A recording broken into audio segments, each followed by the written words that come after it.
बसपा का बिहार में super active mode. बहन मायावती ने किया नीतीश कुमार के सरकार का पर्दाफाश। जी हाँ दोस्तों, आपने बिल्कुल सही सुना। मैं हूं पराग महेंद्र, आप देखना शुरू कर चुके हैं नेशनल चौपाल। बिहार में होने वाले विधानसभा चुनाव को लेकर इस वक्त राजनीति सबसे ज्यादा तेज है। तमाम राजनीतिक पार्टियों के माध्यम से अपने अनेकों घोषणा पत्रों के मद्देनजर रखते हुए फिर एक बार जनता के बीच जाकर एक नई घोषणाओं को लेकर तमाम राजनीतिक पार्टियां सियासी गलियारों में नजर आ रही है। ऐसे में नीतीश कुमार के जरिए जिस मुताबिक 20 वर्षों से बिहार में सरकार चलाई जा रही है, चुनाव के ठीक पहले एक ऐसी घोषणा जिस घोषणा से अब बिहार की राजनीति को में एक नई हलचल पैदा कर दी है। लेकिन इसी मसले पर विपक्षी दलों के जरिए प्रतिक्रियाओं का सिलसिला जारी है। बहुजन समाज पार्टी की बात करेंगे तो बहुजन समाज पार्टी के राष्ट्रीय अध्यक्ष बहन मायावती के जरिए बिहार में जिस तरीके से गुंडा राज, जंगल राज अपने चरम सीमा पर पहुंच चुका है,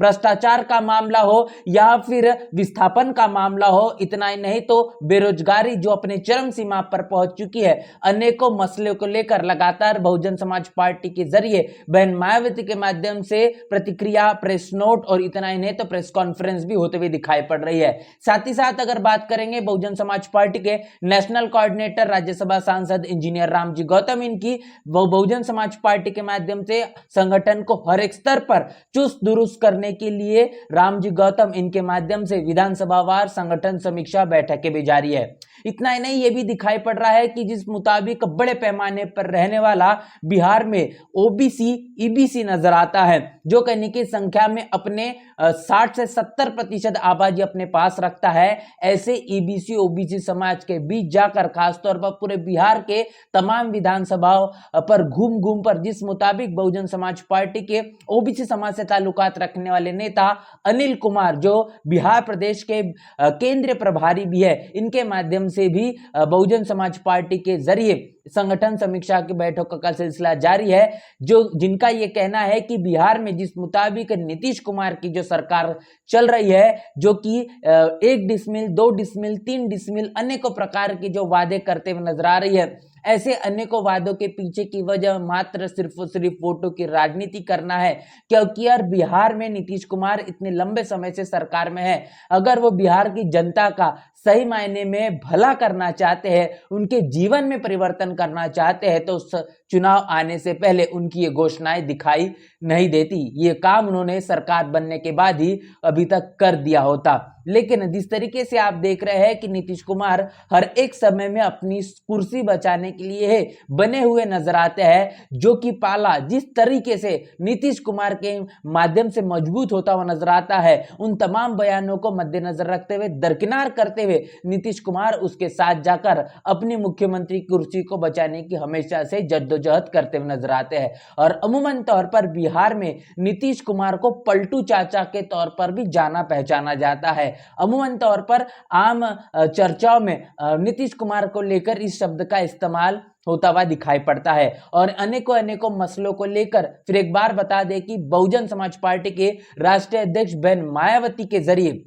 एक बड़ी प्रतिक्रिया दी गई है, और उस प्रतिक्रिया के पीछे की वजह आपको साथ ही साथ रूबरू करेंगे, जहां पर बहन मायावती ने कहा है कि बिहार में कानून व्यवस्था की बदहाल स्थिति की राष्ट्रीय चर्चाओं के बीच संभवतः लोगों का ध्यान बांटने के लिए राज्य में एनडीए गठबंधन की सरकार के मुख्यमंत्री श्री नीतीश कुमार द्वारा चुनाव बाद सरकार बनने पर अगले 5 सालों में 1 करोड़ लोगों को नौकरी और रोजगार उपलब्ध कराने की घोषणा वास्तव में लोगों को हकीकत से दूर उनके अनुभव के आधार पर अच्छे दिन जैसे जुमलेबाजी व चुनावी छलावा ज्यादा लगता है। बहन मायावती ने जो बात नीतीश कुमार के जरिए की है और इस घोषणा के पीछे की वास्तविकता क्या है, वो रूबरू कराने की यहां पर कोशिश साफ तौर पर दिखाई पड़ रही है। बहन मायावती ने कहा है कि बिहार में जो कानून व्यवस्था काम कर रही है, वो पूरी तरीके से चरमराई हुई है। गुंडा राज, जंगल राज अपने चरम सीमा पर पहुंच चुका है। दलितों, आदिवासियों, पिछड़ों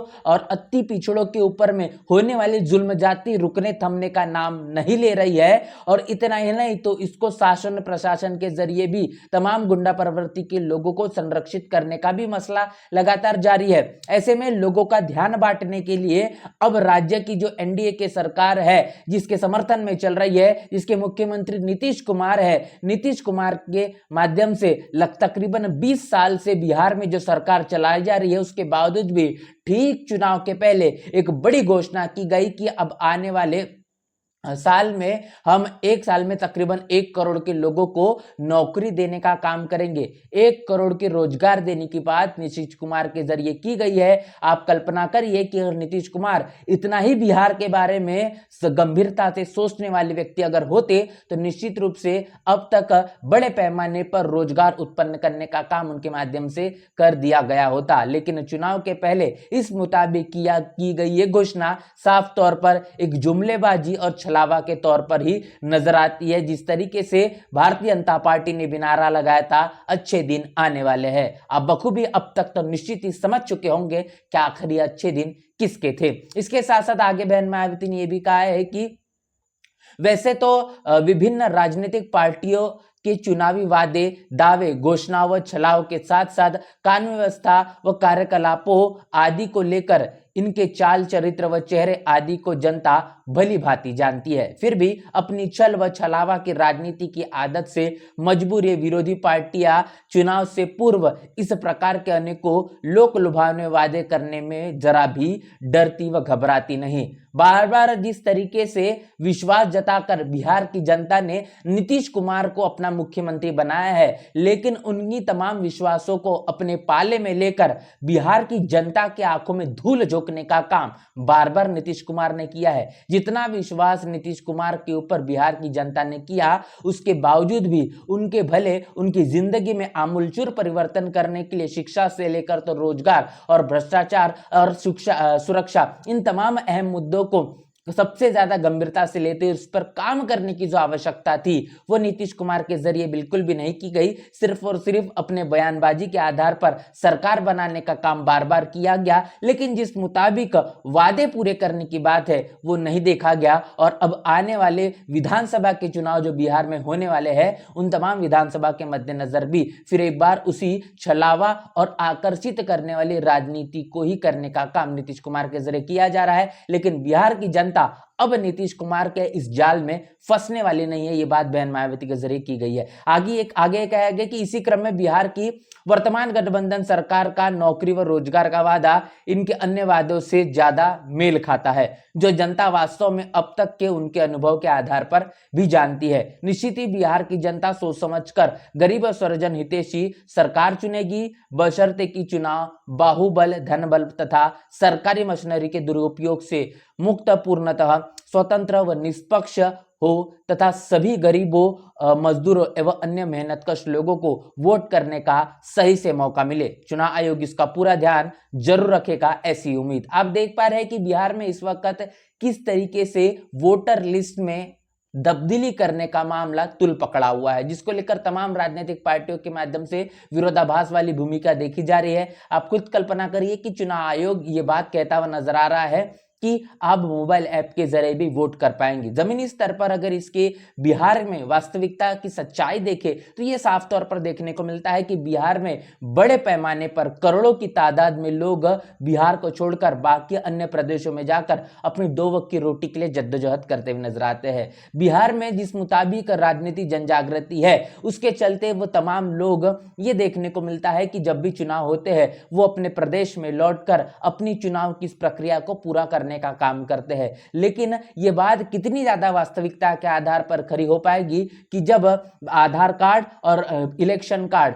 इन तमाम पुख्ता और बहुत ही महत्वपूर्ण दस्तावेजों को दरकिनार करते हुए जन्म प्रमाण पत्र की मांग जो चुनाव आयोग के जरिए की जा रही है और बिहार में बड़े पैमाने पर जो निरक्षरता दिखाई देती है, उसके बावजूद भी क्या यह संभव हो पाएगा, जो कि बिहार आने वाले समय में पूरा बाढ़ग्रस्त नजर आता है। कितनी चीजें संभव हो पाएगी कि वास्तविकता के आधार पर वो तमाम अपडेट्स जिस तरीके से वोटर लिस्ट में होने की बात चुनाव आयोग के जरिए की जा रही है वो हो पाएंगे। निश्चित रूप से दलितों, आदिवासियों, पिछड़ों, अत्यंत पिछड़ों के वोटों को छीनने के, उनके अधिकार से उनको वंचित रखने की एक नई साजिश रचने का काम चुनाव आयोग के जरिए किया जा रहा है, ये भी साफ तौर पर यहां दिखाई पड़ रहा है। और इसी मसले को लेकर बहन मायावती ने यह भी कहा है कि तमाम जो चुनावी प्रक्रिया है ये बाहुबल, धनबल और सरकारी मशीनरी का दुरुपयोग न करते हुए पूरी पारदर्शिता के आधार पर होगा। ये जिम्मेदारी चुनाव आयोग की है। देखना दिलचस्प होगा कि आखिर इस जिम्मेदारी को कितनी भली भांति के तौर पर चुनाव आयोग के जरिए निभाया जाता है, क्योंकि महाराष्ट्र में भी जो विधानसभा का चुनाव हुआ